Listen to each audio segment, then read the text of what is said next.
Hello, welcome to the Collaboratory. This is the show where Mike Morris improvises an animatic with a little help from you, the audience. Yeah! And me. I'm Morgan, and this is an improv art stream that runs off of audience suggestions. So, Mike, what kind of prompts are we looking for today? Hey everybody, welcome back.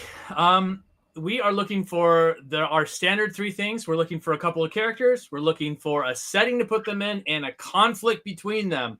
The basic building blocks of story and storyboarding. So, yeah, let's hear your suggestions, guys. Come on. Bring them on in. How you doing, Mike? Well, first of all, Morgan, would you mind introducing yourself a little bit? Yeah.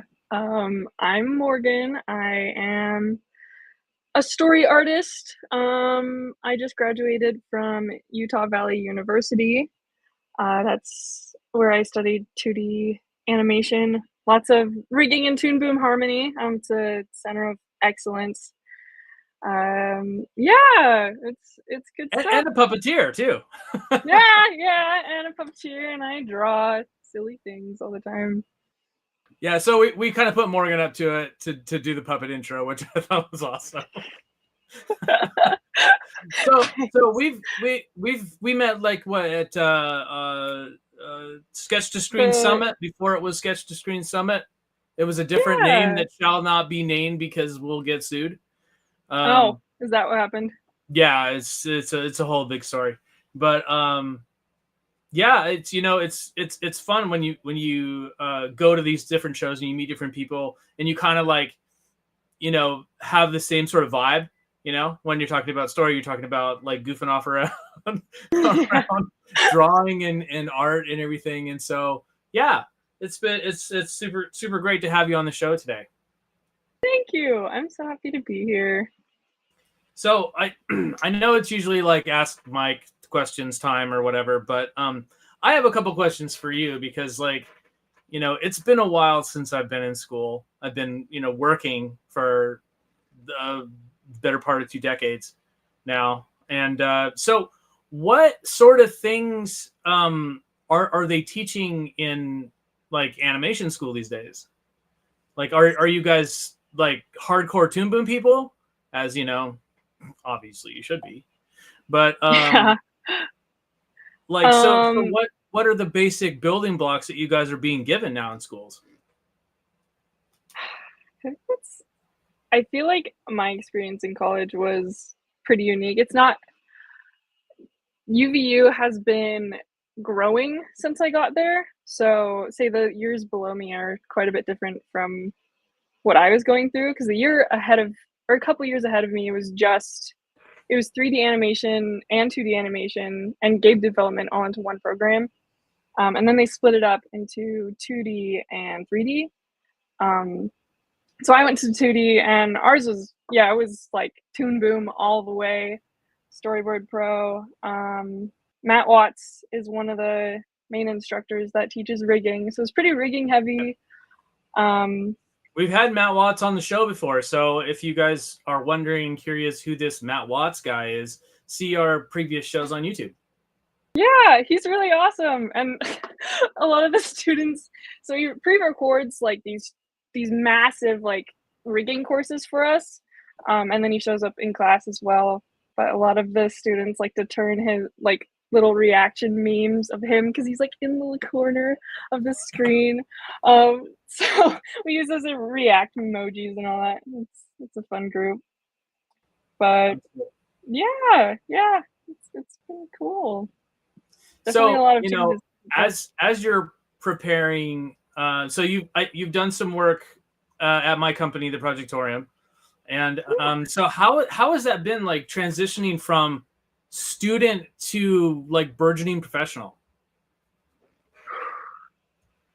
I don't know. I feel like this industry is very special, and just being an artist in general, where like a lot of the fun and a lot of the nervousness about it all is there's not really a set path. everybody's path is like completely different versus like, you know, I've got some pilots in my family and you follow like step by step, like, oh, you do this and then you do that and then you have this job and then you advance from there. So it's like jumping into like the ocean. It's like, okay, there's so many different fish and so many different things I can do.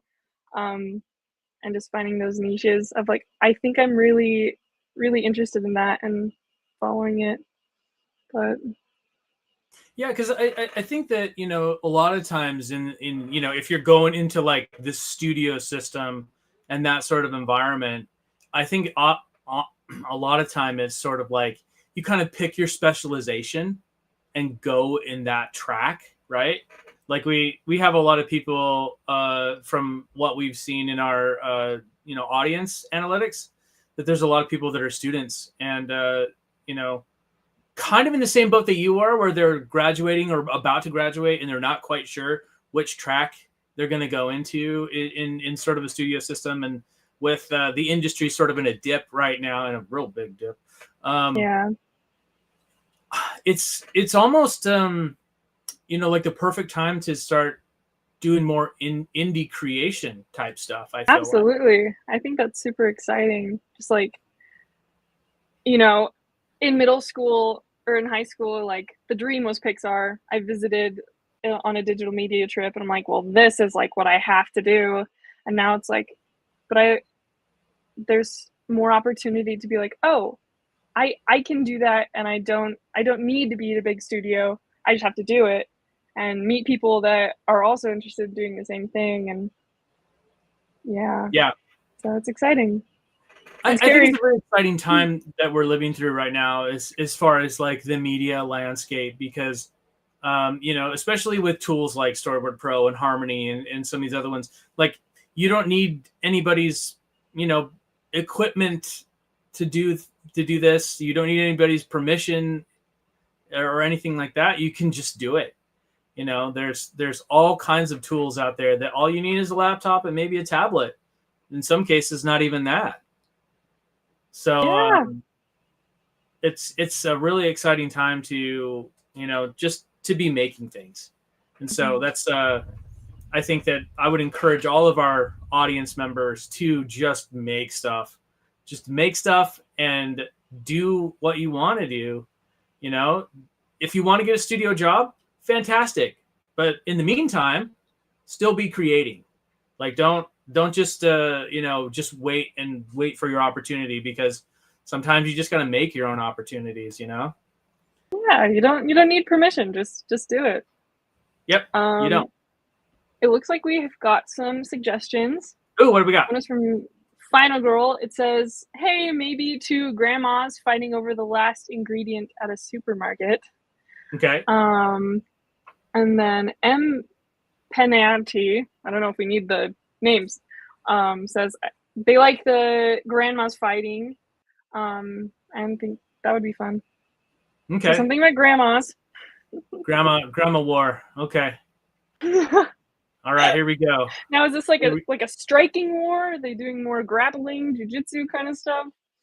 I don't know. We'll find out. Let's find out. Okay, so I'm gonna get out. I mean, I usually like to get out my marker brushes when I'm first sort of laying something out, and I think that we're looking at like just an establishing shot of like a market. You know, I think we can just put in something like this. We'll get that in the top third. My marker brushes sometimes lag a little bit behind, but yeah, I think we could put All this those pixels. just about right there. And then let's get a little bit of parking lot happening here. And for that, I'm just going to go up to the second layer and I'm going to drag out a just a marquee right here and then fill it. Let's just fill it with a darker, more like asphalt type color. Move that, delete this. And then for those of you who don't really ever use this particular tool, I personally, there's a couple ways we could do this. Um, I like using the contour tools, so you can kind of like create a little bit of a perspective-y type thing. I don't think we're really going to have that here per se, but whoops. We can start to like build this idea in a little bit more. We're utilizing the tools that we have at our disposal. Okay, so let's get a little bit of a line on top of this. Let's go to some basic board things. I just have some fairly standard types of brushes that I use. Nothing super fancy, but fancy enough to get my point across. So let's do Simon31 said, LOL, fighting jujitsu style. And M. Penanti said, one of them quickly knits some nunchucks, and the other one uses her purse and takes off her shoes to use as ranged weapons. Wow, people are really into granny battles. I didn't know this was like a thing. Aggressive buggers, I guess. Well, just don't start taking bets, okay, guys? I don't want to see any betting going on in this grandma fight world. No more pit fights or rooster fights. It's grandma fights. Yeah, I mean, we had been discussing our producers, secret pit fighting earlier before we came on here. So if you're ever at one of those underground things and you see somebody called the Flying Knuckle, then you know that's our producer. You're ratting her out. It's okay. The Flying Knuckle's not really her name. It's something much more, I guess, eccentric. That's the right word I'm looking for. Much more eccentric. Imagine after knitting the nunchucks, they could like use the knitting needles on like a bow and arrow or something. Let's see. Let's do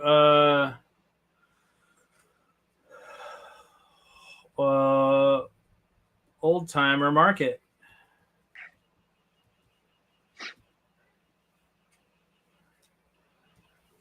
Not your grandma's market, but it is. Yeah. It is your grandma's market. Hello 2099 says, you can possibly have them charge at each other very quickly, then zoom out to an onlooker perspective of them slowly running at each other. That's good. Yeah, that's funny. It's just this like thing that takes like 20 minutes for them to actually clash. Yeah.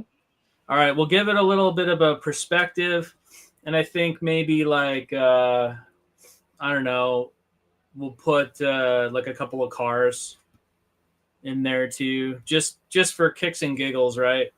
And in this case, I'm just gonna do like the autofill right here, and we'll just put in like generic car shape, and we'll do like generic car shape over here, and maybe we'll do like one more generic car, like an old style like boat car Cadillac type deal. Maybe we'll put like the car fins on it or something, because they used to make the cars to like try and mimic the look of spaceships back in the day, because that's what like the hot thing was the space race, So all the manufacturers are like, hey, let's make all of our cars look like spaceships. Like, that's pretty I awesome. don't know why they stopped doing that. Yeah. That's a whole another discussion. But I mean, there are some pretty cool looking cars today, though, that they have out there. I saw a Corvette yesterday, and I was like, wow, that's pretty bonkers cool. Yeah. So then we'll just brush this over. We don't need to like do a lot for the background, just enough to give it like the feel that we're looking for, you know? Yeah. And then like, some make this like an old VW style. Oh, And this one, I changed the color accidentally, so I'm just going to lighten that back up. And we'll make this like, standard granny sedan kind of, boring car.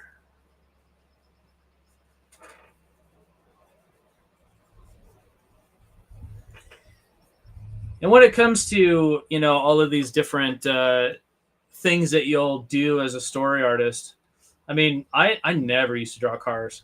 And I probably mentioned it on the stream before, but like as a story artist, like you don't always get to choose what you get to do, or what your assignment is. And so like you'll find yourself having to draw things that you don't ever really draw, like cars and things like that. And so I think what we're gonna do here also is I'm trying to maneuvering past my microphone so I can see my layers.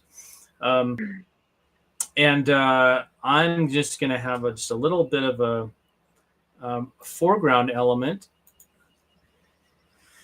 which is going to be a shopping cart.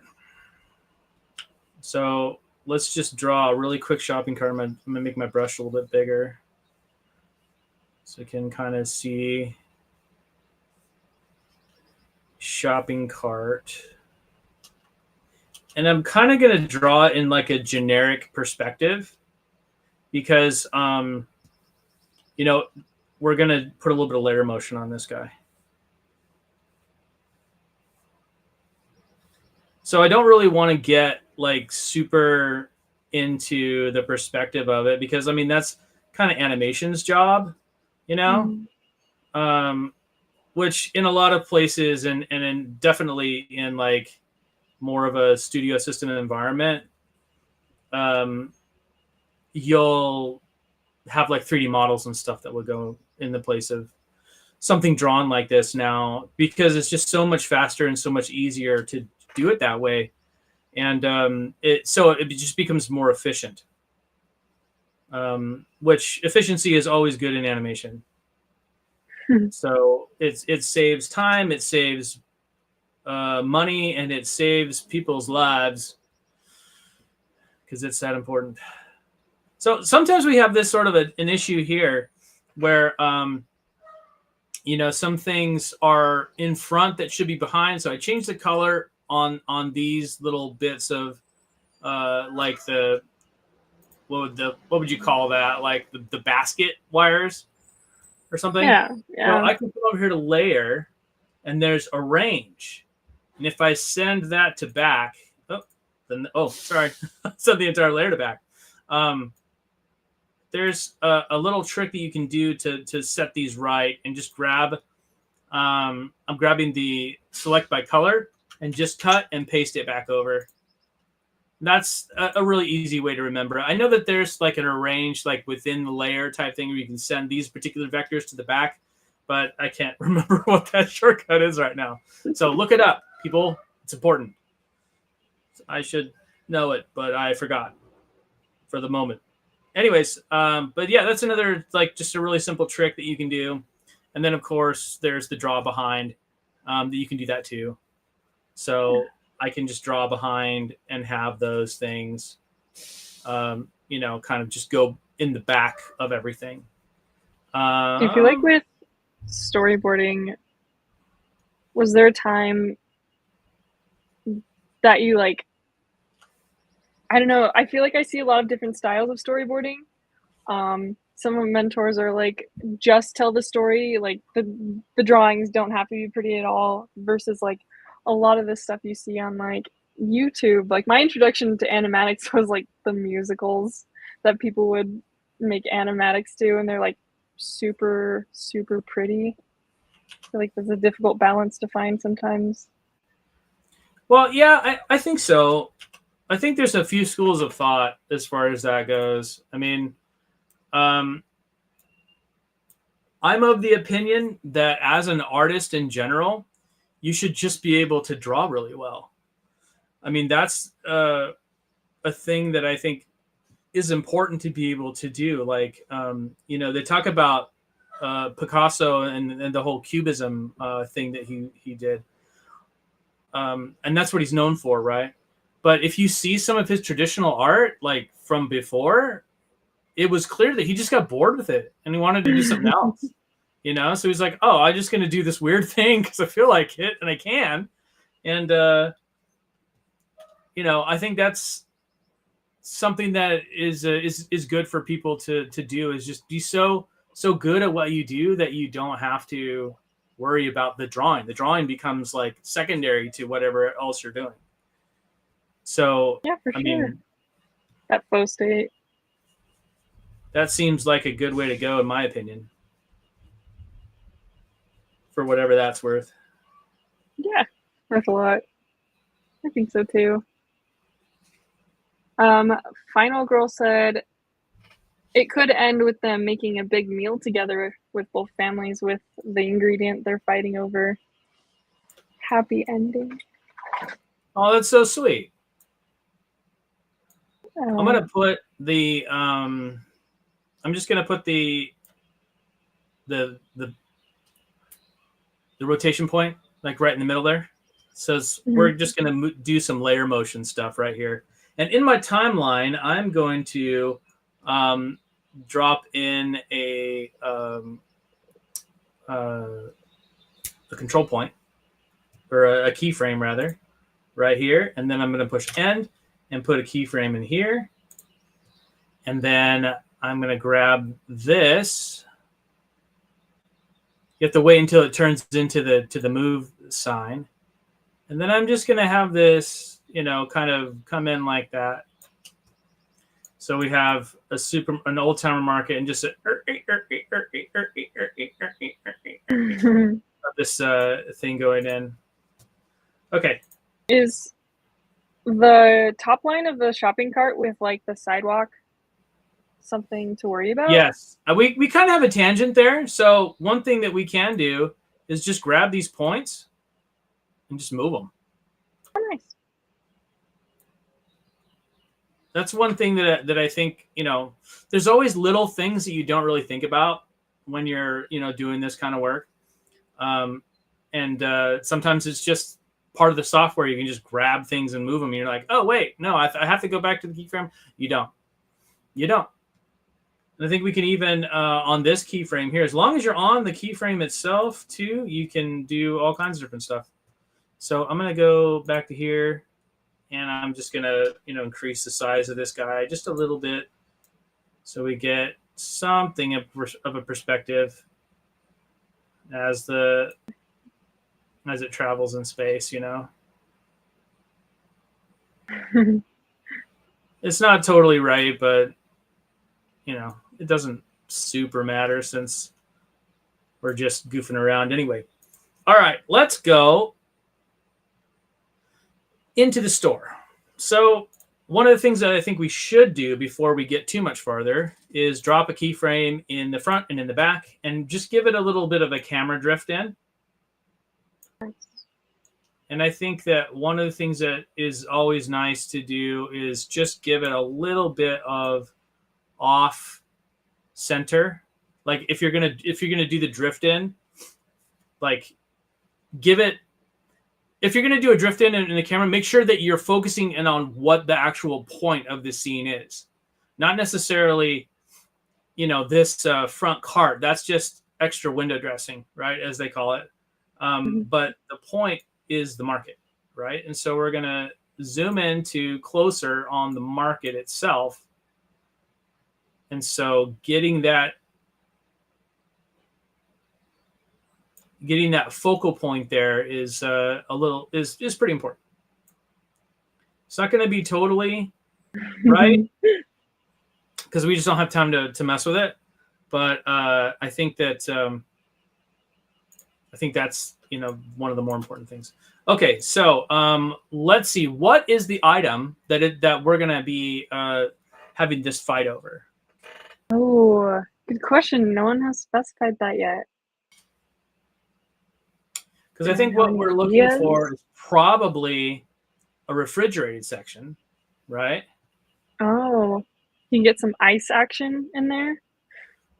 I don't know. Like, to me, I think this is like a specialty Italian cheese type situation.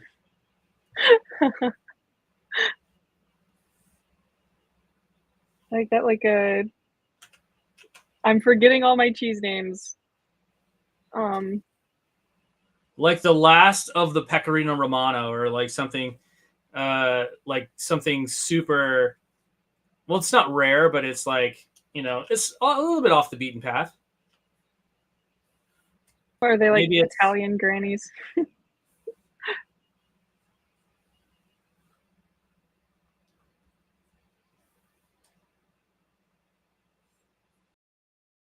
I don't know, man. I'm from all that I've heard and all that I've seen with Italian folks, pretty tough.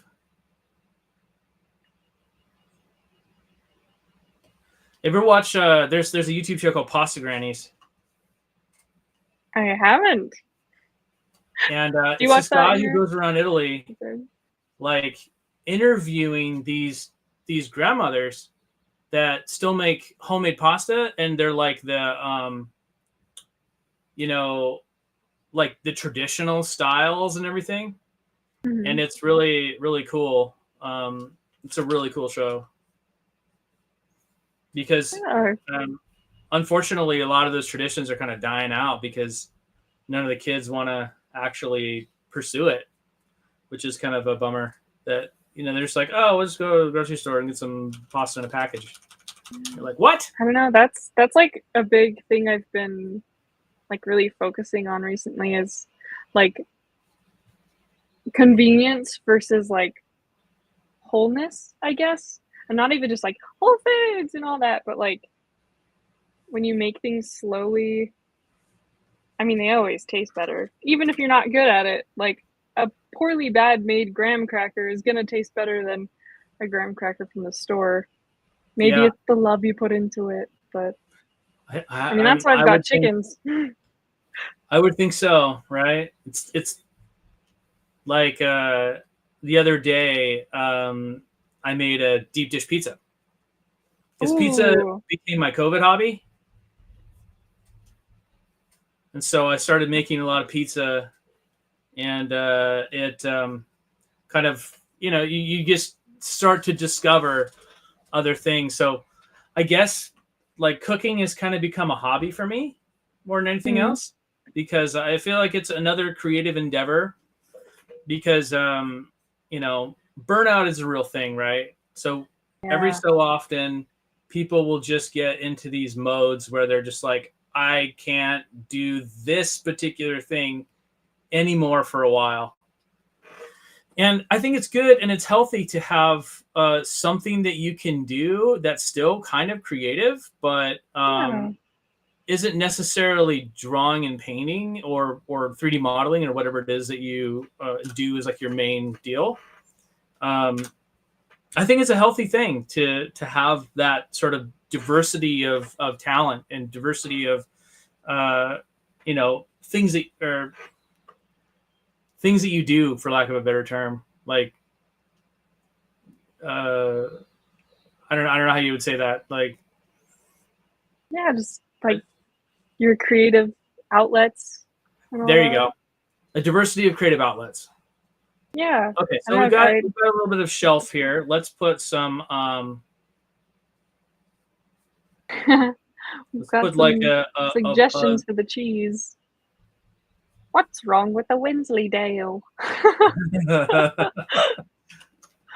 So we'll just register this to the shelf. No need to create an overlay or anything like that. And then I think another thing that we can do also is, the siren call of all bargain shoppers. I'm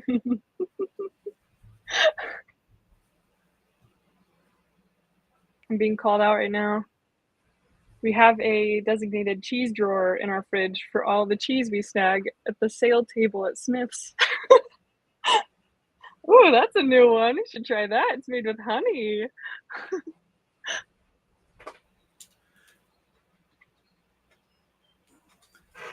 Okay. I think we're not going to even approach it. We're just going to be specialty cheese. That's good. Blanket label. Okay. All right. So let's copy that frame. And then I think what we'll do is we'll just add, I'm going to go out of camera view. I'm going to go to stage view real quick so we can kind of have a little bit wider of a view. I think one thing that we can do is I'm going to draw a couple of arms.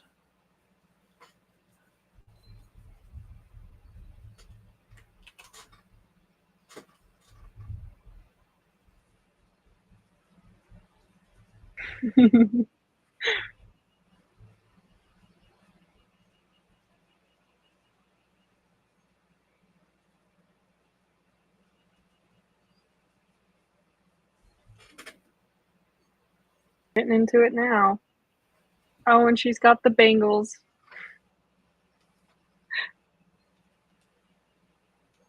I always try to be like nice to hands, and especially ones that look a little bit more on the weathered side, because I know eventually my hands are going to be like this gnarled mess from all of the years of drawing. So Yeah. I try to be as long as you can still hold a pencil. Like as nice to old hands as I can, just because that's what I'm going to be staring at in too much longer, I feel like. They hold stories. Done a lot with those hands.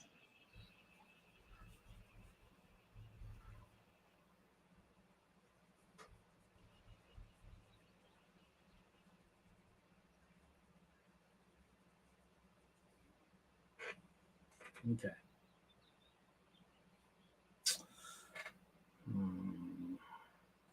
You know what? I have a feeling that I put these. Oh, no, actually, I think this is right.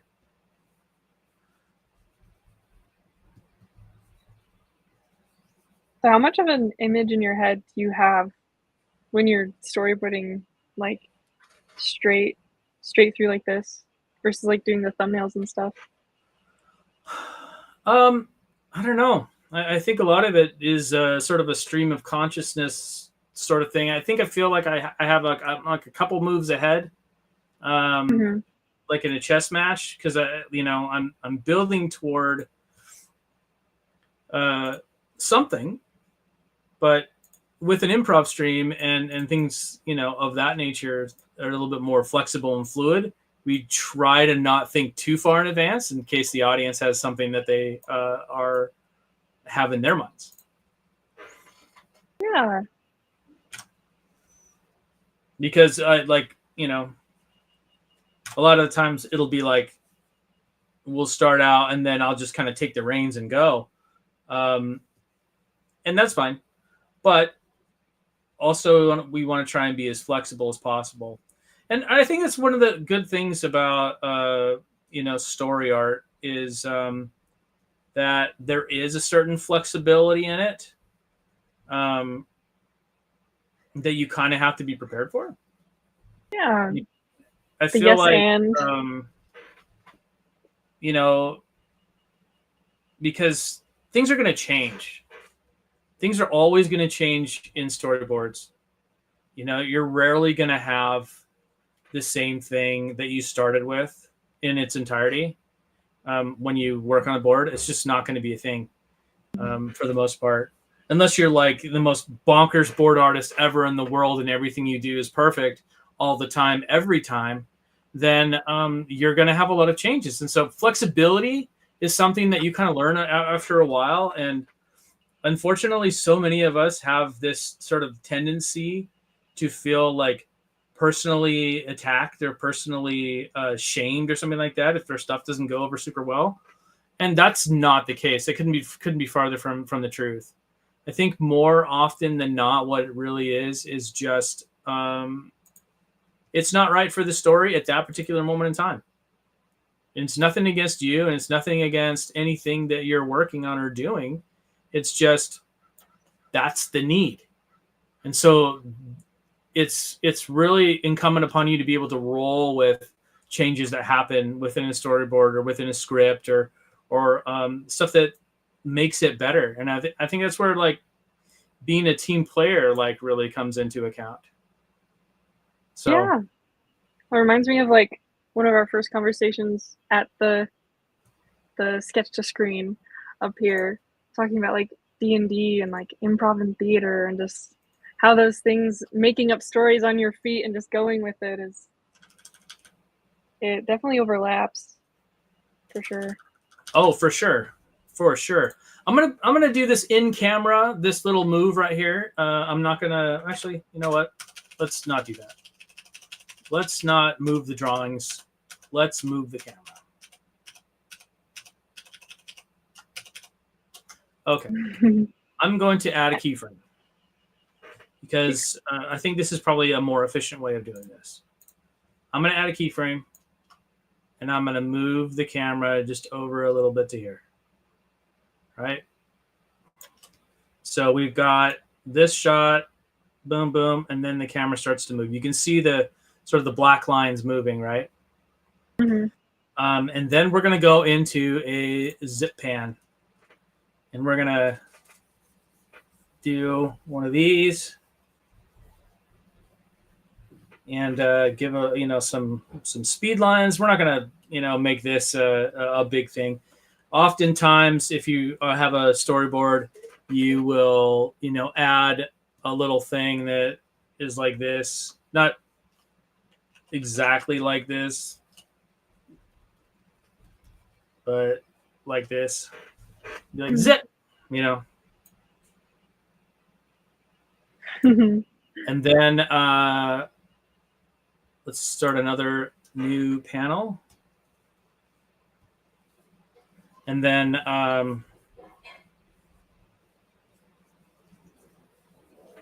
ooh, intro to who we are. M. Penanti says one of them should have really long, well done nails. Really long, well done nails. Yeah. Okay. Fuji Glam, so we're gonna have to go back.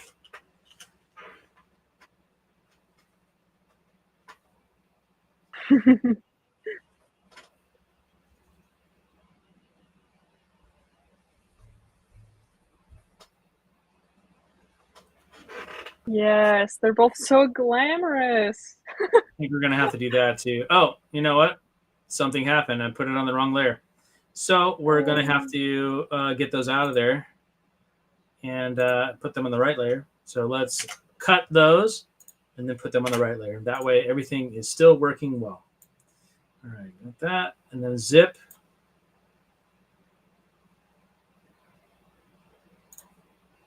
And then we're going to duplicate that layer. And I'm just going to get rid of this.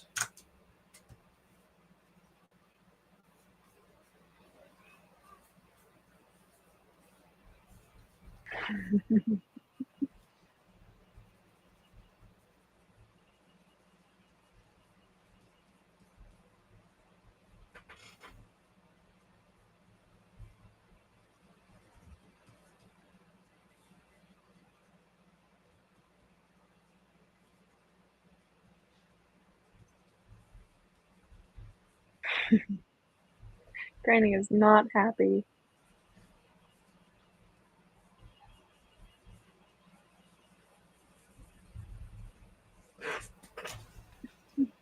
So she's going to whip around.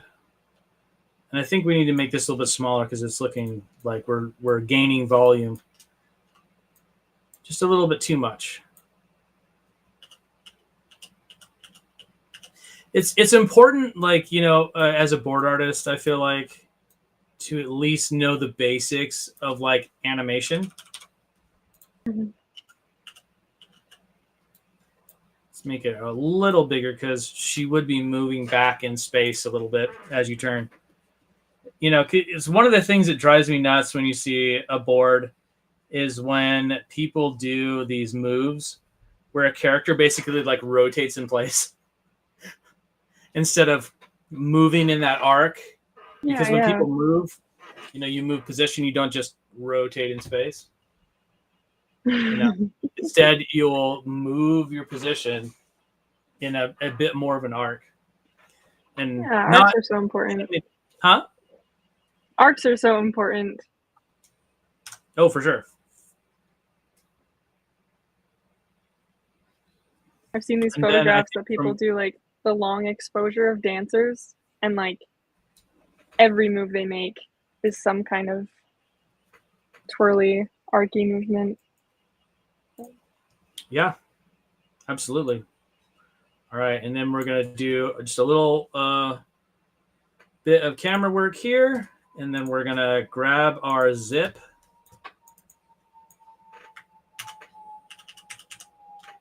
And then we're gonna flop it. Then we're gonna take this bit right here. I'm gonna flop that.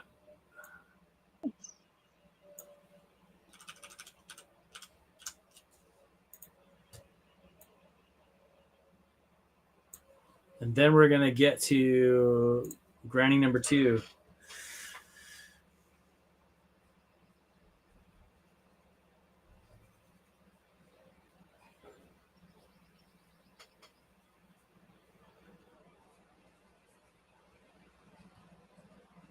Maggie Kosek says, LOL, this is so much concept work for a board.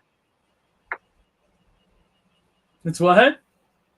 So much concept work for a board. Oh, yeah. Concept work a lot of the time gets rolled right in to a lot of boards. I mean, story really should inform design. If design is informing story, then, you know, that's a thing too, but that's not necessarily where it should go. And let's give her, since she's got big nails, let's give her like crazy eyelashes too. What have you found storyboarding during production is that balance of like inventing things versus using the characters they've already given you? I don't know. A lot of really great productions I've worked on, they generally have like a pre-production packet that they'll work on. So the script will be written, and then they'll do some initial designs for stuff that, you know, that is going to be in that particular story.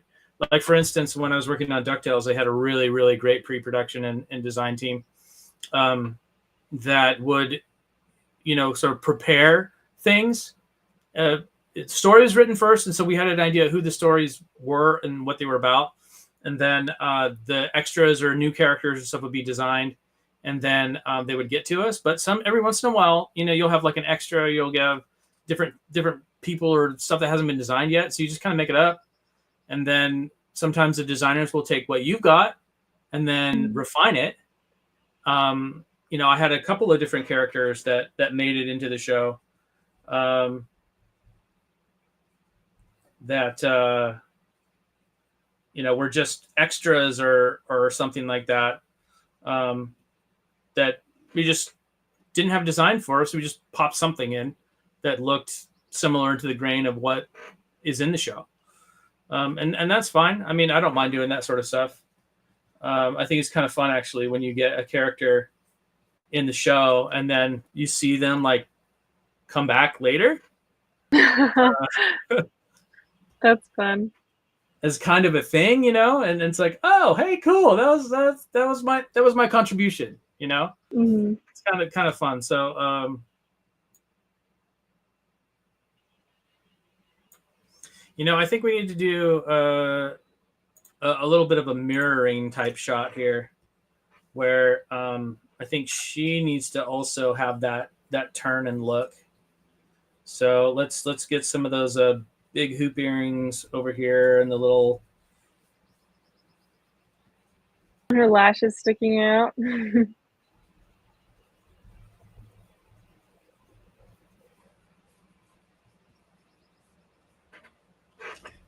It's becoming less common that the people that still like sort of dress like they're still in the 60s and 70s.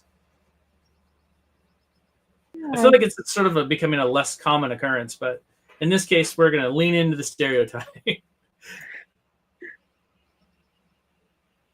Like a 40s style grandma versus like 70s style grandma. Love it. And then I think we can do, I'm going to copy that and we're going to do a flash zoom. And so I'm going to duplicate this particular layer. Where is it? Copy selected layers, and then I'm going to paste the layer. All right, so we got a copy of that. And there's the duplicate command there too. But I'm going to convert this one to a bitmap layer. And then it's going to ask what kind of project resolution you have, just so because bitmap is a contained space, right? And so I'm going to do this at 200%. That's fine. Artwork may be cropped. We know this. So now when I select this, I'm going to turn off this other layer here. Now when I select this, you see that there's like a little dotted line around it, right? Because now we're working with pixels and not with vectors. So I'm going to go to layer, and then I'm going to go to apply effect, and we're going to do a radial zoom blur. And then we're going to define where the focus is. See this little red dot? This is the focus point. And if you notice here, there's not necessarily, these are coordinate points, these numbers here. So if I move this here to 10 west instead of 1175 west. Oh, are you on a pop-up thing? A little bit to the right. So how many of you have ever wondered what the grid is for in the Toon Boom stuff? So you can turn on this grid. Let's cancel this really quick. And there's a little thing down here, and I can turn it on. And this is a 16 field grid, right? This is called a field guide. And the field guide is what people would use in traditional animation to do camera moves and all this sort of stuff that is a little bit more on the technical side, because animation is a combination of art and technology, right? And so let's go back to the layer, and we're going to go to apply effect and go to directional blur. No, not directional blur. Radial zoom blur. And we want to do this one that's kind of exploding out, right? And let's see, blurriness is 16. Let's go down to like, I don't know, 10. Are you on a pop-up window, like a little one? Huh? Are you on a little pop-up window that you're typing? Yes, there's a little pop-up window. Because is it not visible? No. Okay. Well, just double checking. Oh, okay. Wow, that's cool. So you see this sort of radial blur coming out. There was a little coordinate point that was a little red dot that was on here. And, once you download the trial of Storyboard Pro and you can try this out yourself, it's really, really handy. So that's not enough blur for my purposes here. So I'm going to go back to apply effect, blur, radial zoom blur. And I'm going to do this from the center of the frame, not from the point of view of the grandma here. You do have a couple questions as well. So now we have something that's a little bit more directional according to the camera. And then we can do that. And then I'm going to switch to the scene. And then we're going to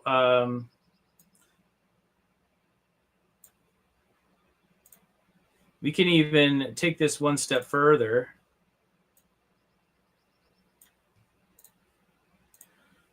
And I'm going to grab this, put the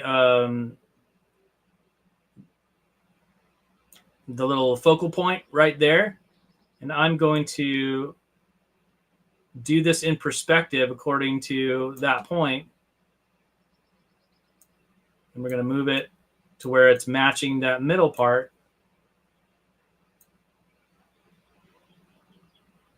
Oh, and then reorganize the layers because it's in the wrong order. Mm-hmm. Like that. So that's a little something you can do to kind of make that really quick. And then we're going to have the dairy case. Let's go to the BG layer. Sorry, you had a question, Morgan? Yeah, there are just a couple. Henry Leonardo said, "Hey, Mike, can you expand on the idea of story informing design and not the other way around?"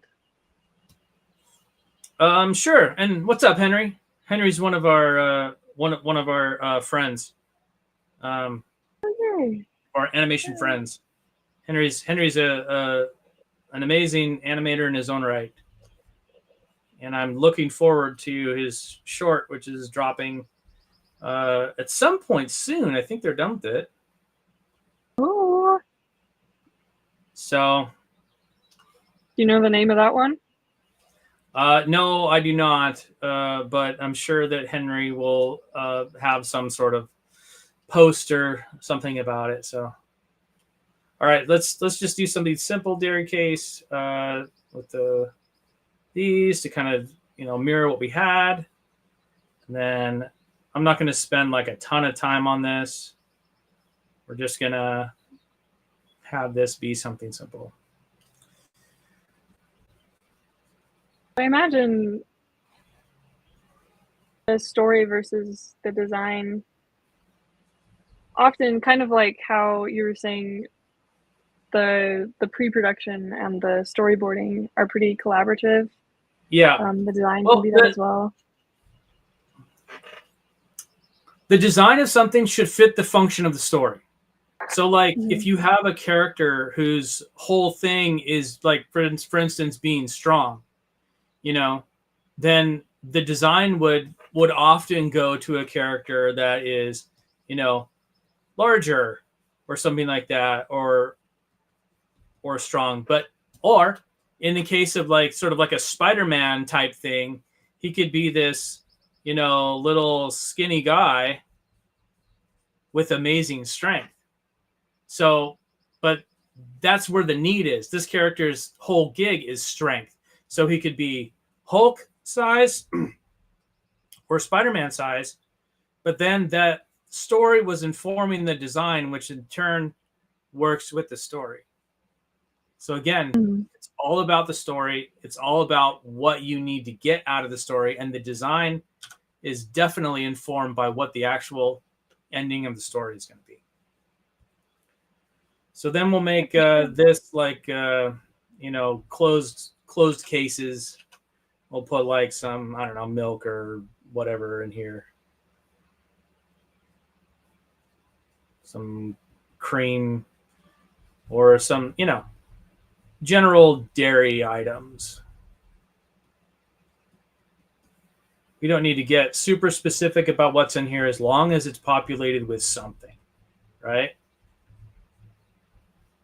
Because another thing that, we talk about in storyboarding a lot is making sure that your audience has like a sense of the place they're in, right?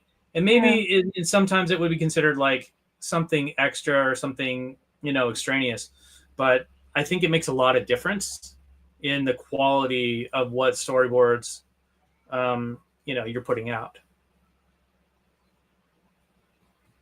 Yeah, I've learned that even like if you just have a character and some grid lines behind them just to show that they're existing in a space, elevates it. That's a good point. But we're going to continue on this little dairy case, but then we'll just put like the, the glass or whatever on the other sides, just so we know what's going on. We've got a dividing line, and then we'll put like a little thing here, another handle, right? And then maybe like we'll put a couple other, pieces or boxes or whatever, cartons in there. And then of course we have subject of so much controversy and contention, our cheese. Cheese. Sale sign, and then a little sticker. Then we're going to switch layers, and then we have our lovely 40s grandma versus 60s grandma. So excited. And I'm just going to rough these out really, really quick because I'm not quite sure what the characters are going to be quite yet. Mm-hmm. Then let's put like a shopping cart right here. And then we got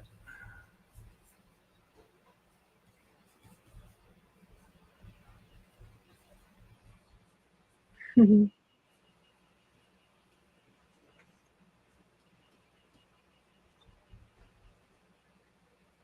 maybe she's got like a little handbag. And she's got her cart.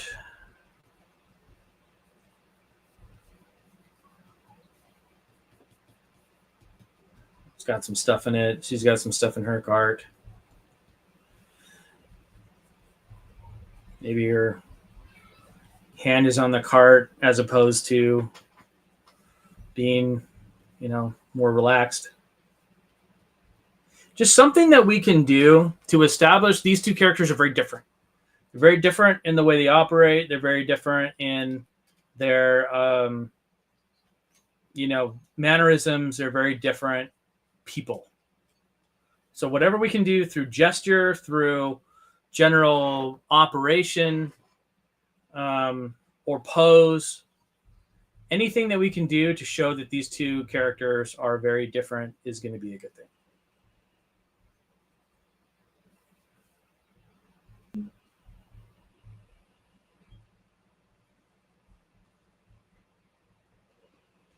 Henry says, got it. Makes a lot of sense. Thanks for sharing, Mike.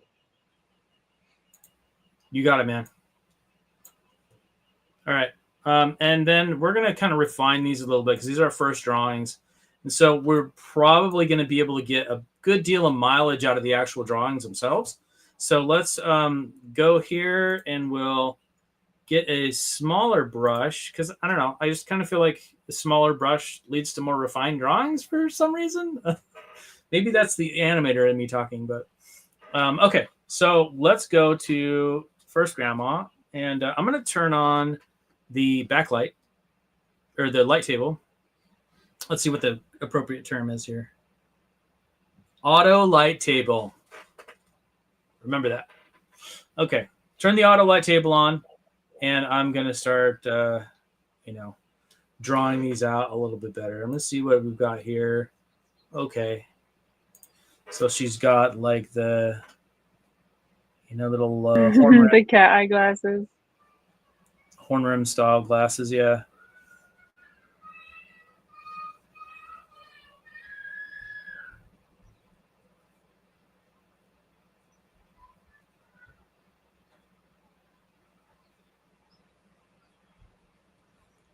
It's her little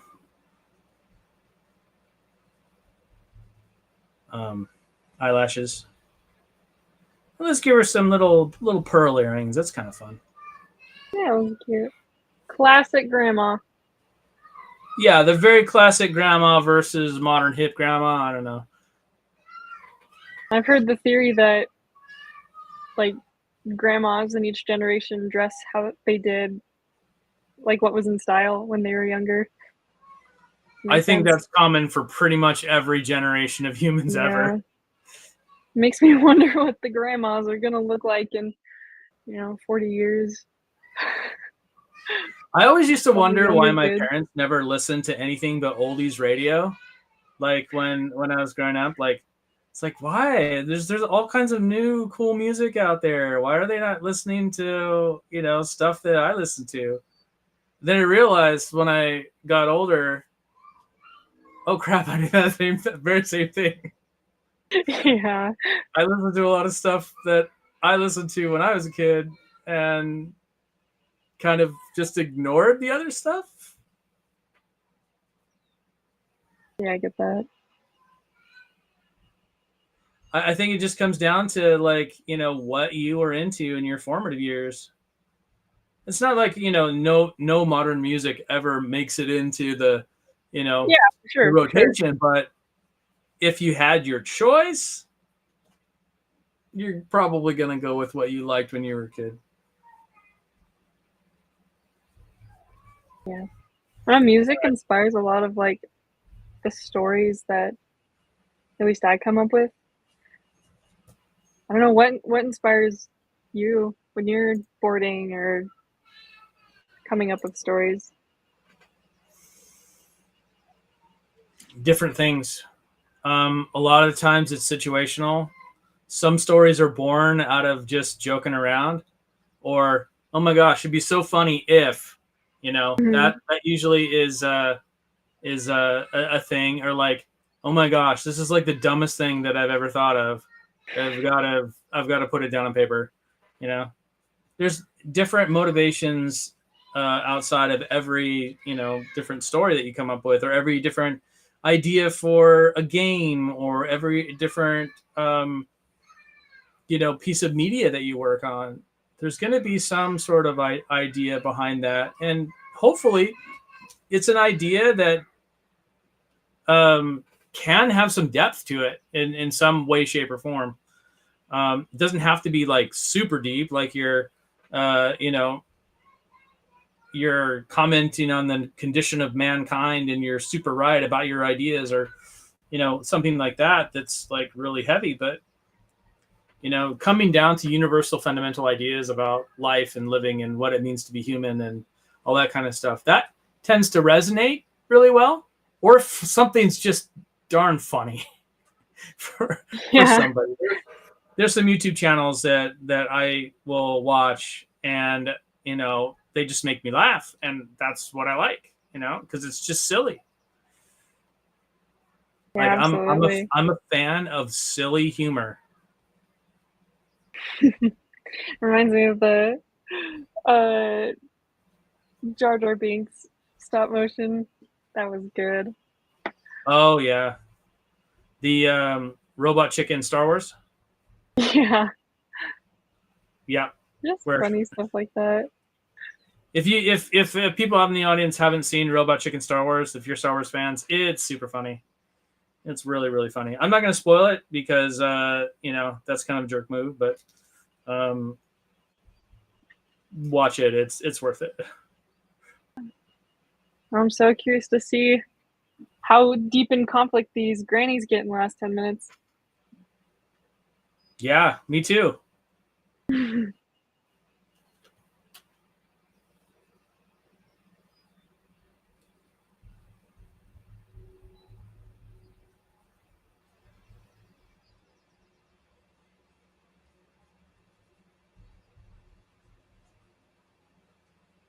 Oh, she's angry.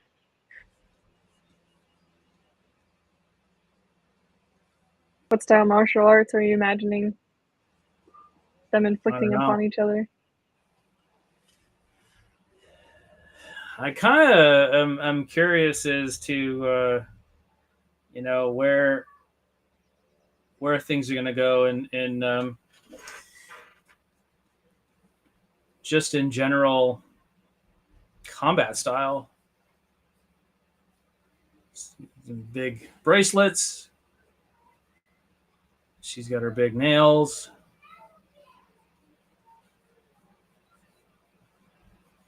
And then some sort of I don't know, paisley-ish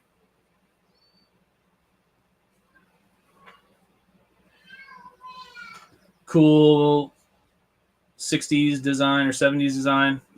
Almost like she was, really into the go-go scene and never quite came out of it. Yeah. Can't forget the boots. Well, we're just going to go with bell bottoms because those are quicker to draw. Yeah, very much.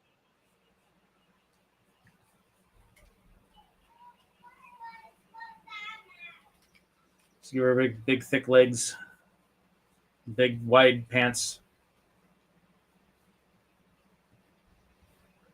And again, huge orthopedic soles, the shoes. And then she's got a death grip on her cart here.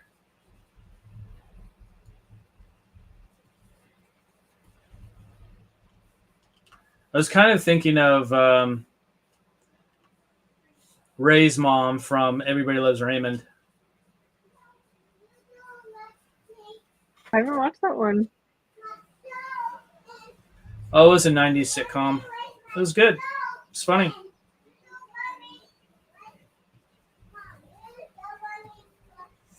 All right. Let's do one more cart.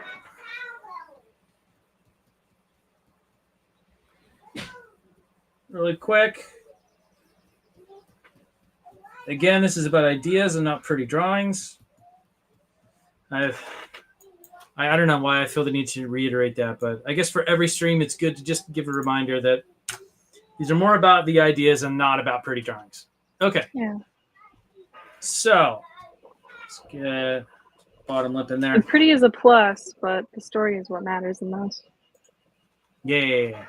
All right. Now I'm gonna take and select both layers here at the same time, and then one of the things that we're going to be able to do is do this where I'm grabbing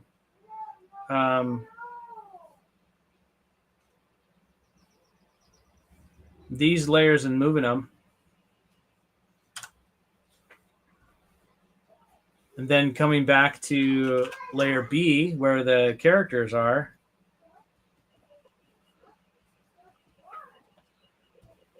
I'm going to grab these and scoot them back a little bit because vector, people, you can.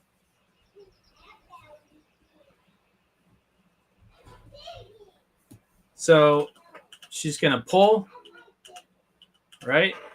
And this leg's got to go down just a little bit more so it's not jarring. I love the work tool. This grandma here getting pulled. Missing a couple of vectors. Got to grab those.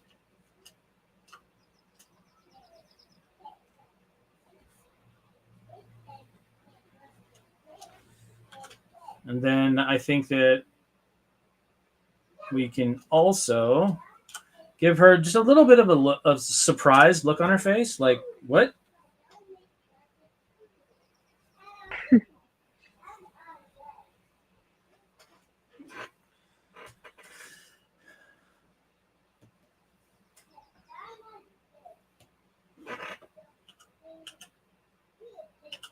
As the fun grandma pulls.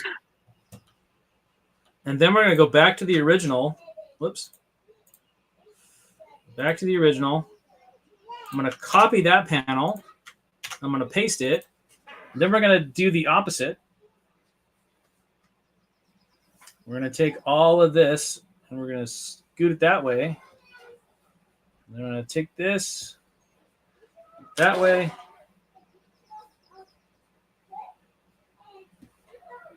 And I'm going to put like a bit of I'm going to skew this little bit here.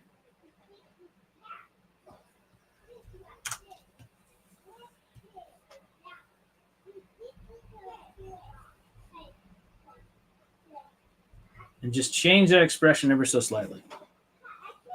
Mm-hmm.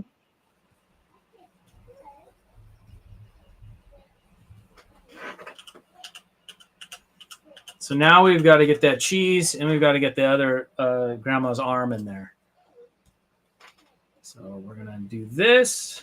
But we don't need the sign. We'll leave the sign there. In a normal pipeline, this would be like on a separate layer, that little sales sign, because it's not going to be something that's moving. So you can even put that right into the background, and that would be fine. Mm-hmm. But, I think maybe we'll just do that. Grab this and all the things that are attached to it. And we'll just cut those, and we'll put them in the background right there. Get rid of this. And then one of the things that I like to do with a background that I know isn't going anywhere is to come down here and go to Share Drawing. Now there's a little dot right next to the layer. And then if I copy that selected layer, come over here and just paste it over the entire thing. Go to Paste Layer Special. And then once hold, boom. Now whatever move that I make or change that I make to this one background is going to be reflected over every background. So if I was to change this red, right? Now all of them are red. Pretty epic. It really saves a lot of time. Digital storyboarding is like being a tuna. Efficiency.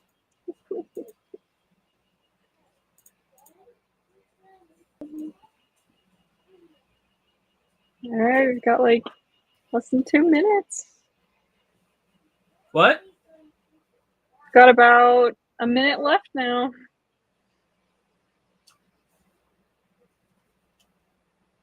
A minute left. The action is amping up. I thought we had 20 minutes left. It's an hour and a half, right? Yep. Yep. So we got 20 minutes left. Oh, yeah, my bad. I was counting them pre-30. I was like, wait, what? We're streaming for a little bit longer than that.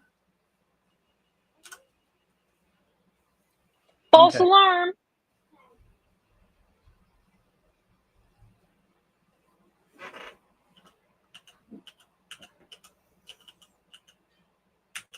One, two, and then we can go back to this one. But instead, this time we're going to change. Instead of the surprise look, we're going to come over here to 70s grandma. And we're going to get a look of anger on her face. Because now she's in the tug of war. And she understands that now it's time to fight. Right? Oh, it's on. So she's no longer surprised that she's being refuted. She knows that now she must claim her territory or lose it.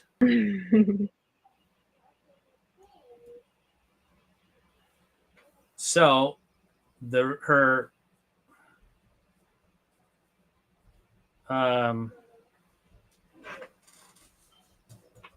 demeanor has to, or her facial expression has to change accordingly.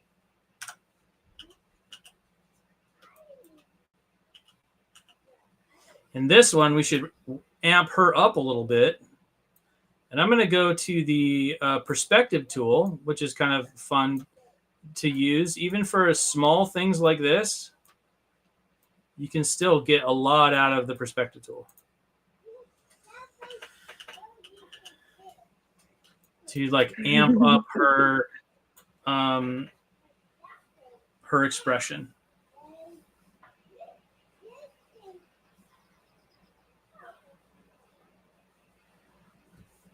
I mean, there's always a few different ways to do everything you want to do.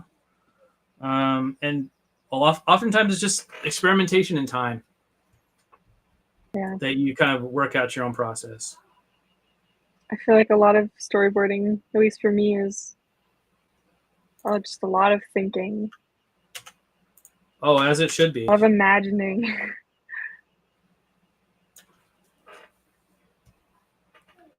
I think that's sometimes where creativity comes from, is in the pondering part of everything. I think that you should put more mental work into a storyboard than you should anything else. Just because if you're clear here, what's going to happen in your storyboard, it's going to be clear on the page if you have the motor skills to follow through on it. But if you have no idea where you are in the head, then your storyboard's going to suffer because you don't even know where you're going, let alone your audience, right? And that's what I love about storyboarding is it's like kind of directing through drawing or filming through drawing. Mm-hmm. Don't need a camera, but there's a lot of those principles in there. Yeah, I mean, you're essentially like a little mini director cinematographer. And I'm just going to move this copied head over to here with the amped up expression. And then using the select by color tool, I'll get rid of this. And then I'm also going to swap out the head of our 40s granny.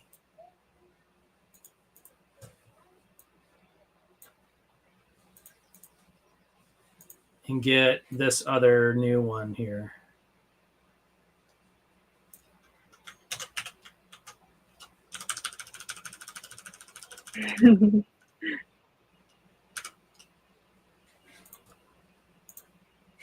Okay. So we're staging a lot of this a little bit on the flat side here. And, you know, we can just give a copy.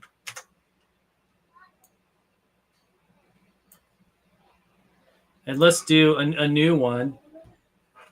And I think we're going to do like a little bit of an upshot and in perspective right here, just to give us some variety.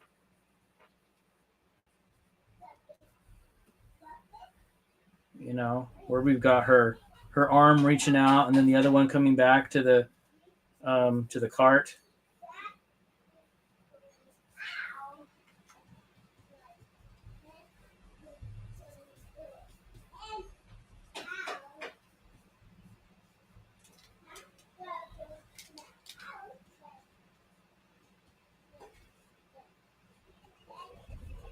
What is it that you love most about storyboarding, Mike? My favorite part is showing it and having my jokes actually land. When people see it and they're like, you know, oh, that's funny or whatever.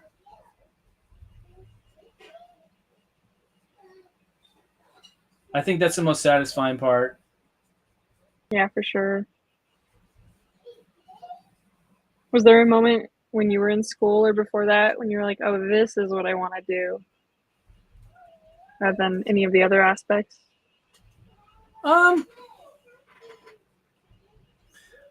think that a lot of my decision to go into story, because I wanted to be an animator, I wanted to do that, but I think that you know, I got into doing the animation and I liked it. It was fun, but I figured out that I wanted to be in a spot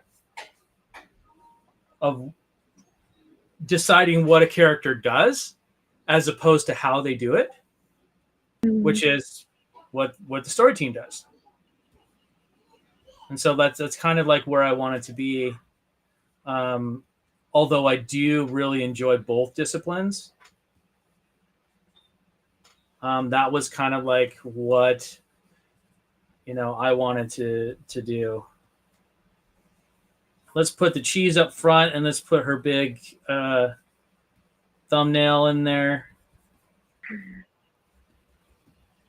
Just so we get a sense of what she's doing. Sometimes I'll close one eye and squint a little bit. So if my expression changes all weird, you know that it's me just sort of squinting down just to look at my composition. It's an old traditional trick from when you do figure drawing classes, and you squint down so you can see the shadows and the shapes a little bit better. For some reason, limiting your vision actually helps your vision. Yeah, it's easy to get caught up in the details. Huh? It's easy to get caught up in the details. Oh, for sure. That helps for sure. And if I wanted to make this a little bit more extreme, I can always use the perspective tool to like get truly what I want.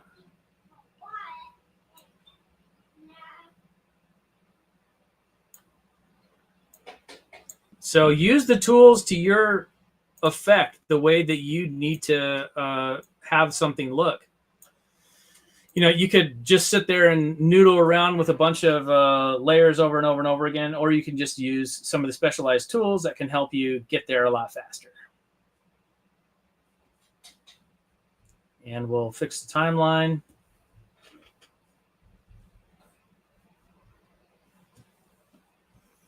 And we'll put the little label on the cheese.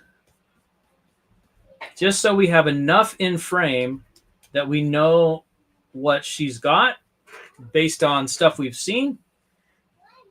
And then we'll put the paisleys and all that other stuff on her shirt, just as a courtesy. And then we'll put some other, like, jewelry or whatever on her, just so we get a little bit of personality with what she's got going on. Okay. Then we're going to go to the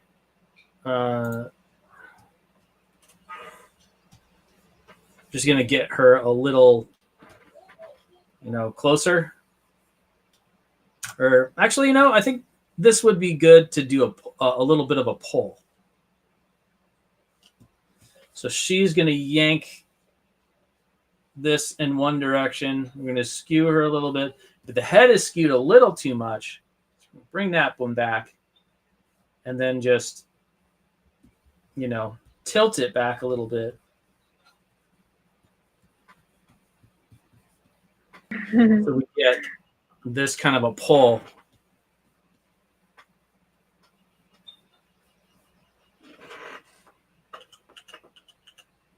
And let's do the initial background here. We're going to share that drawing.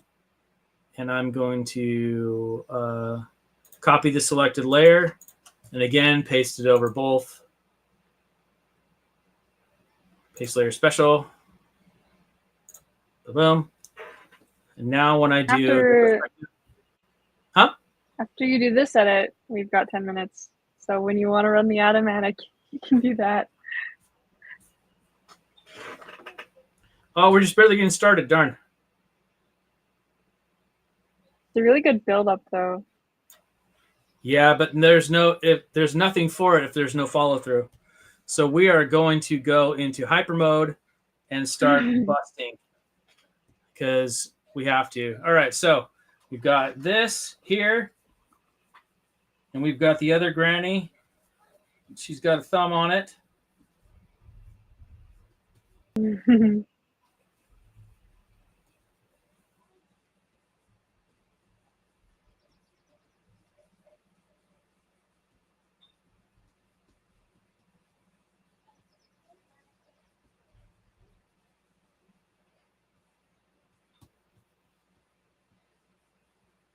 And she's got her pearls. She's significantly shorter.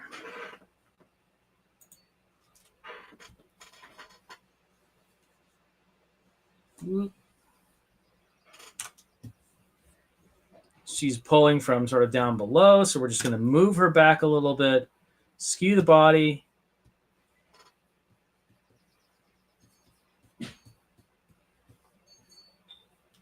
So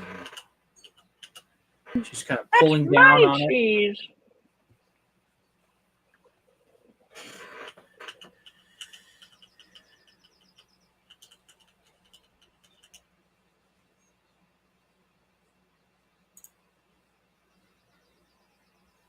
And then I think one thing that we're going to do right here is this is where things escalate.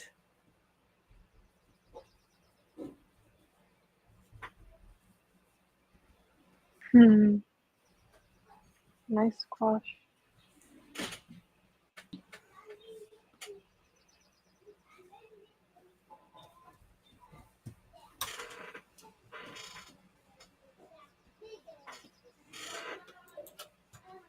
Imagine she's making like grandma's famous mac and cheese. The other one's like Nana's bestest, most glorious lasagna. I think that's a really Now I'm hungry. Thanks for that. All right, and I think what we're gonna do is do a little camera move right here. Kaboom, kaboom.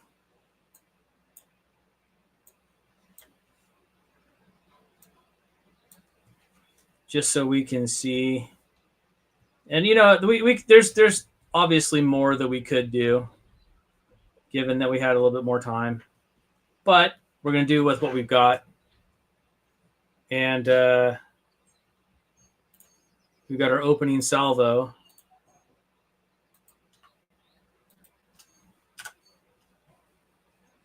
She reaches, oh, maybe not into her purse.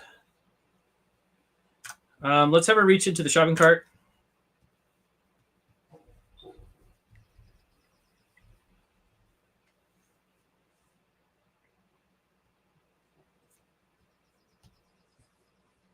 And she's going to grab a salami. Ghost Animate stuff says I'm rooting for the one that's making the lasagna. Oh, yeah, that would be 60s grandma. Yeah.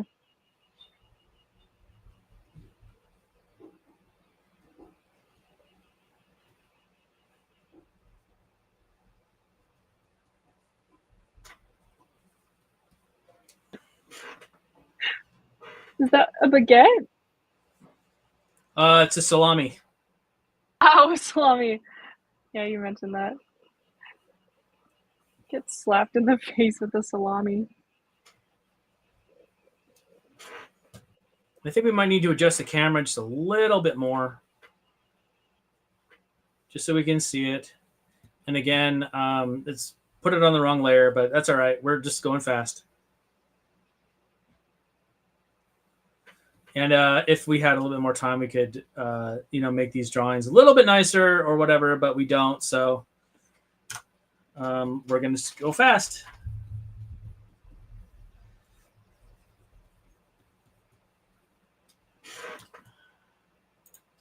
And then we're going to have a separate layer. I'm going to put the separate layer up here. And then we're going to have this sort of a situation. We're going to watch this salami get whipped around.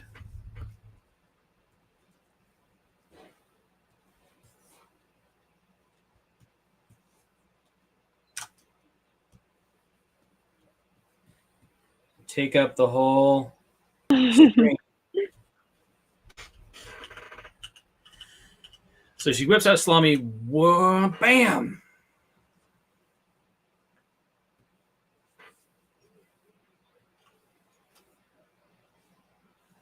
Like that. And then we're going to cut back to here.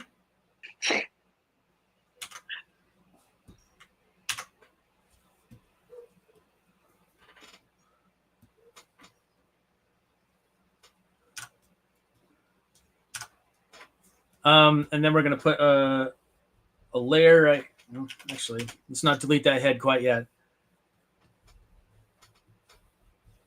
Let's have that salami come like this. And then that will follow through like that.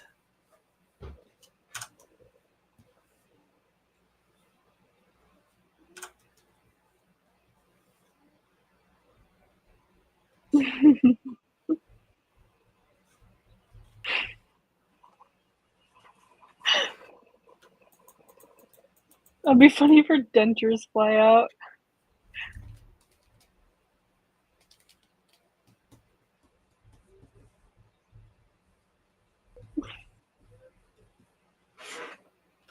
She just gets, whacked. You want to have all the momentum going forward on that face. Like everything goes forward to denote the hit. We can even move her entire head forward and crane the neck just so we register like a hard hit, right? So whack. And then one more frame to follow through on the salami. this way, right?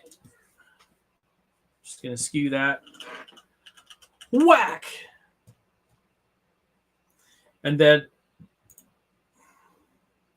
we're going to copy this one. Go over here. Kabam. And then we're going to just grab this and stick it on the end of the other. And she is going to now get serious. Let's grab everything that we need.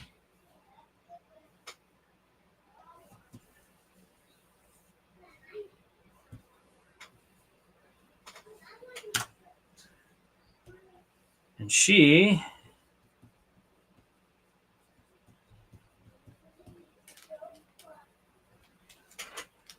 has got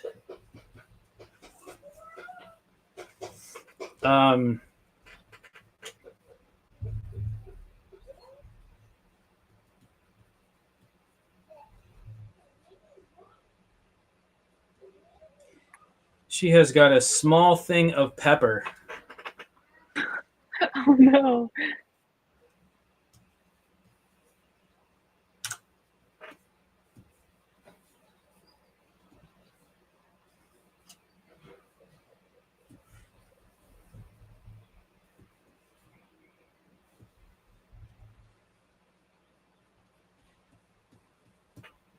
So we can use specialty brushes in this case to kind of simulate like what we need. And in this case, I'm going to use a little bit of this sort of a brush like this. And, you know, there's some brushes that you can use to sort of automate effects. I would say use it fairly sparingly, but, you know, use them to your advantage. Let's see where I have one brush that's like a scatter brush. But we don't have time for that. I don't have time to look for it. So we're just going to do, you know, a bunch of lines of whatever.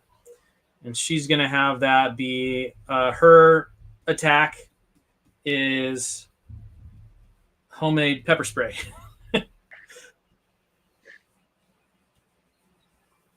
Get out the cutter so we can get a little bit more of an accurate thing faster.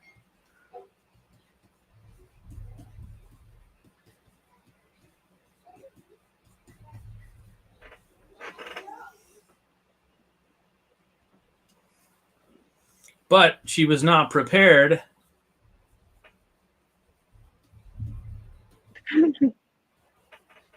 Oh no. How did she know?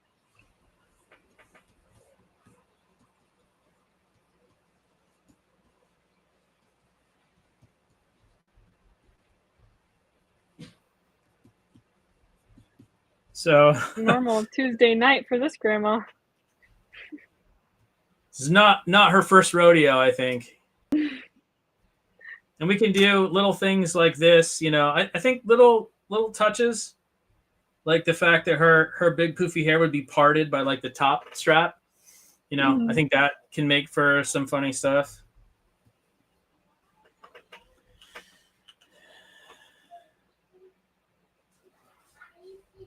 Copy that. And then we'll get out that other brush again. Where is it? Down here. And have this kind of go around. And then wait for it to catch up. And then it will kind of go past her.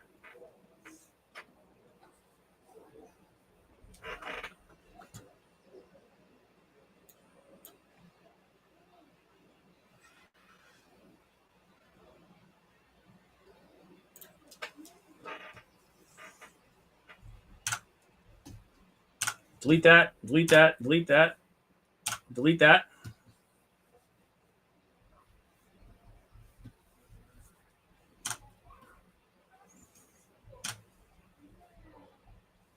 And that's when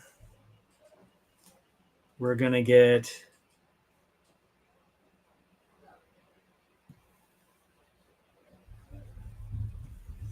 Oh, let's switch back to the black pen.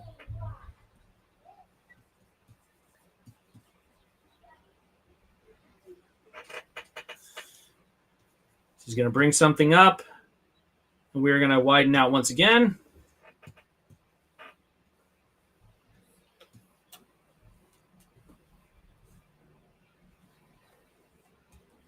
And perspectivize grandma here.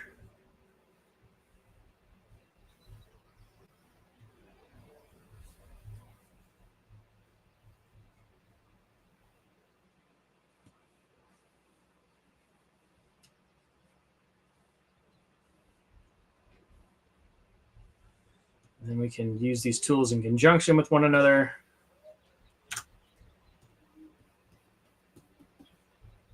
And she's going to have those nunchucks.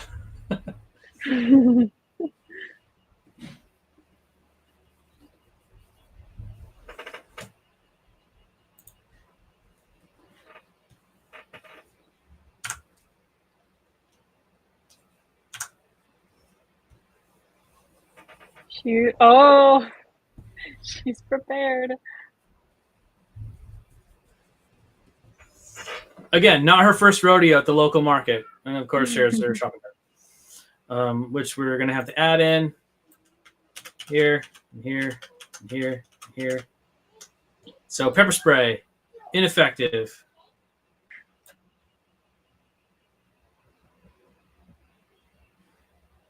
And then cut back. Let's see here.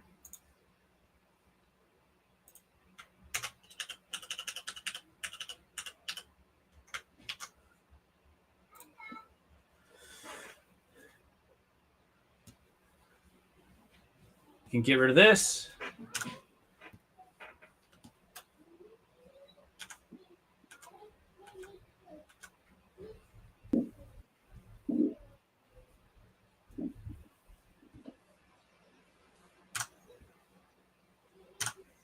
We need a bit of a surprised expression on her face. This is her first rodeo at the old timer market.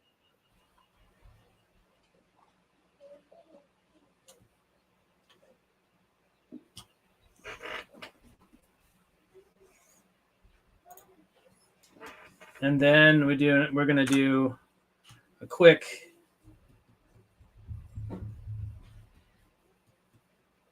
duck as, you know,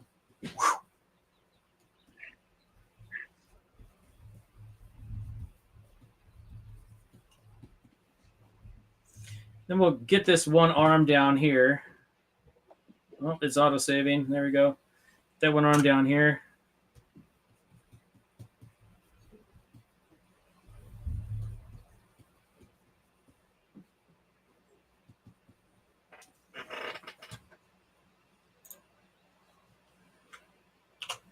I'm going to get rid of this because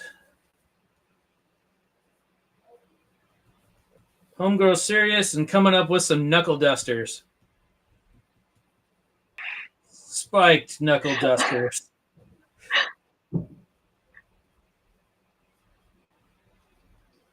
My gosh, it's turning violent.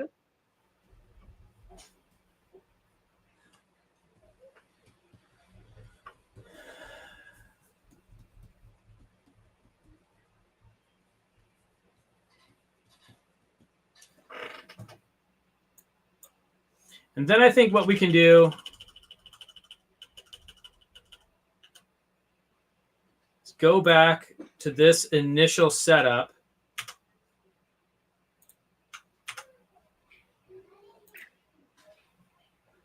Oh, looks like it pasted the wrong thing. Let me go back. Okay, I'm gonna. Well, the knuckle dusters were a good addition. I do think we need to run the Animatic now. Okay. All right, I'm almost done. All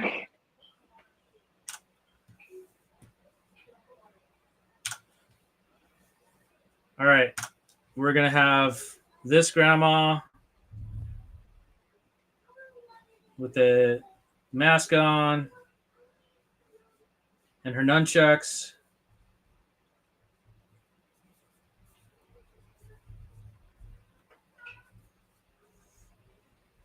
And then we've got Knuckle Duster Grandma.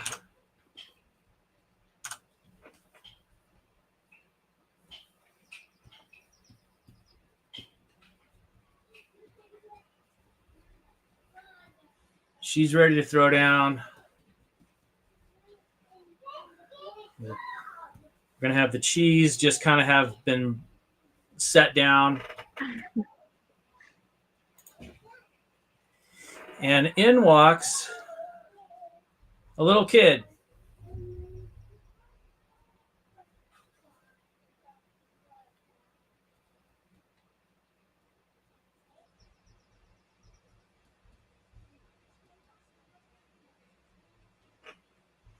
Let's have her skipping because that's kind of fun.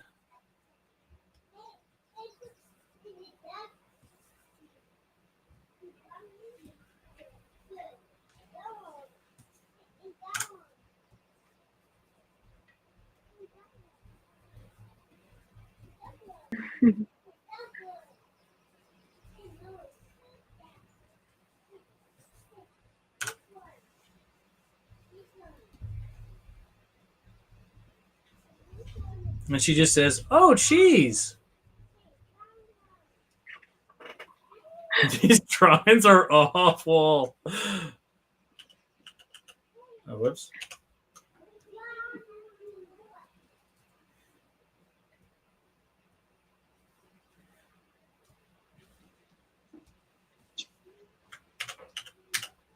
Oh, cheese. Then we're going to copy that. We're going to give her the cheese.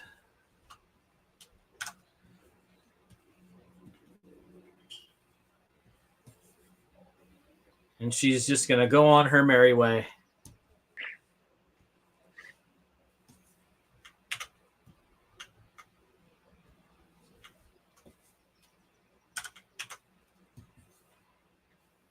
Yoink.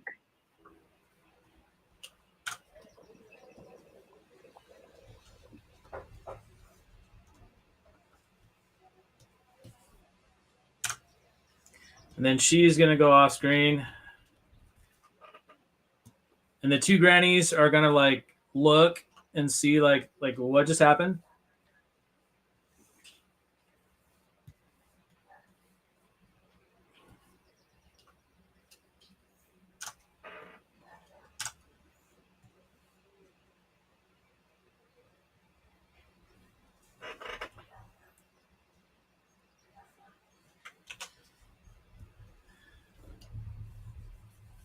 The little girl goes, and there's a pile of cans right here.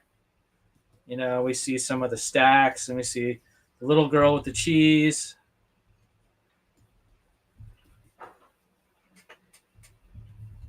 And we see the shopping cart right here. And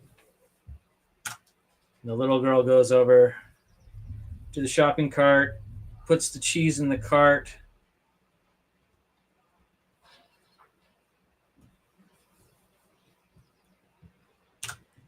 And the cart gets pushed forward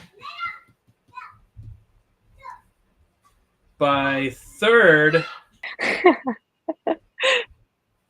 even older granny.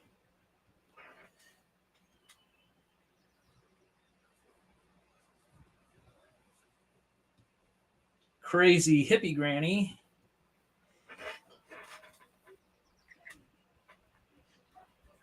And her smiling granddaughter. And then she just sort of fades away into the back.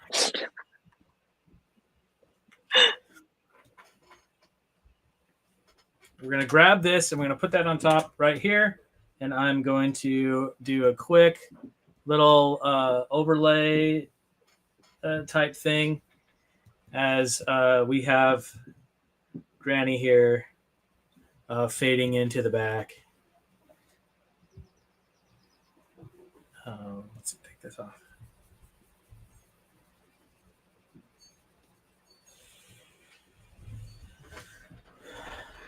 Oh, whoops. Turned off the wrong thing.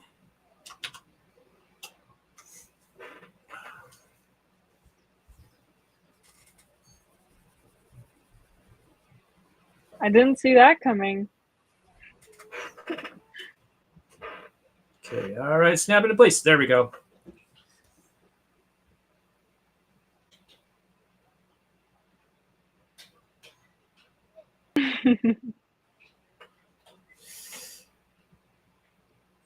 Okay. Let's do one more copy.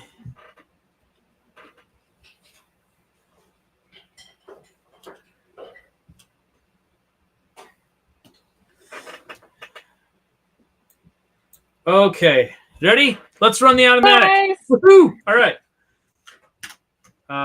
Let's do full screen, which is Shift M.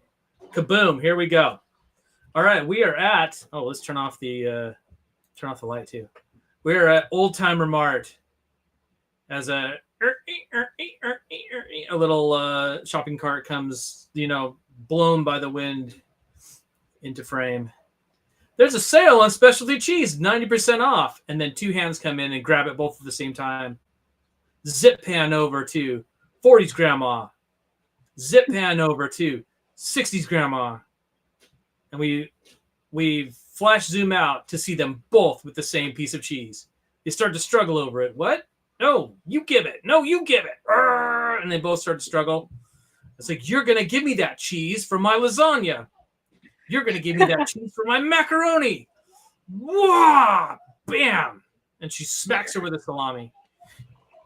And then she's like, why, you little whoosh? And she dusts her with a thing of pepper. But the pepper is of no effect as she's got a gas mask on all of a sudden. And then she whips out some nunchucks. She's like, whoa, whoa, whoa, whoa. It's like, let me show you a trick I learned on Iwo Jima. And then she's like, whoa. She's like, well, let me show you something what my Uncle Vito taught me. And then as they're about to square off and fight, this little girl comes just like, la, la, la, la, la, la, la. Comes in, oh, cheese. And then she grabs it and then goes off on her merry, la, la, la, la, la. And both of them are like, what? As she goes and puts it in a shopping cart. And she sees that hippie grandma's right there. Rookies. And then she fades into the back.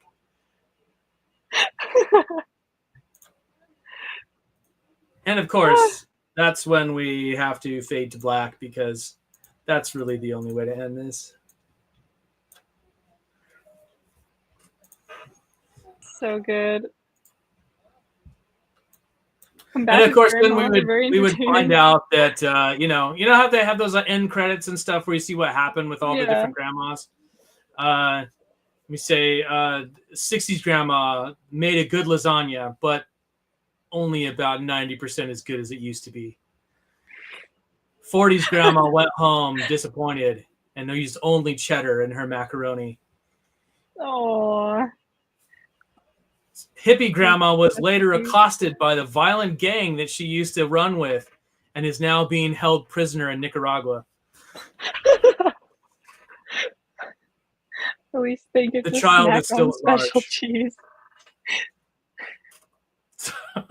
Yeah. That's great. That's great. All right. Now, Morgan, you have something to tell us, I believe. To wrap it up? Yep, I think it's time to wrap it. And thank you guys for coming to another wacky collaboratory. Yeah. And Mike, thank you for joining us again on the collaboratory. Do you have any projects or topics that you want to draw our attention to? Well, I'm sure that there are a lot of people out there, in the industry that are struggling right now, and just support them as best you can, And I would encourage everybody in this sort of economic downturn that we're going through right now just to get together and make stuff without any monetary promise, without any sort of, reservation. Just go make stuff and put something out into the world. It'll make you feel better as you're looking for another job. Absolutely. And thank you to everyone for joining us on the Collaboratory. You can download a 21-day trial of Storyboard Pro from the website toonboom.com, and find free video tutorials at learn.toonboom.com. If you're looking for more interviews, be sure to visit blog.toonboom.com for articles about storyboarding, animation, and 2D games. Until next time. Bye, everybody. Bye. Thank you.